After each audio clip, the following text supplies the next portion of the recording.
আজকে একটুখানি চিকেনে গন্ধরাজ লেবুর পাতা দিয়ে করব। গন্ধরাজ চিকেন আমি বাগান থেকে ফ্রেশ গন্ধরাজ লেবু তুলে নিয়ে যাচ্ছি আর পাতা।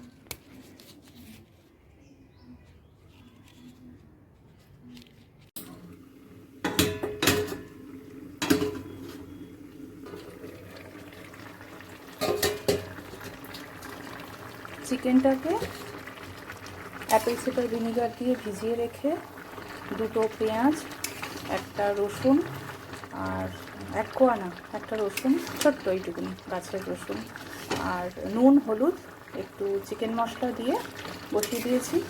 আর গন্ধরাজ লেবুর পাতা দিয়ে দিলাম আপাতত।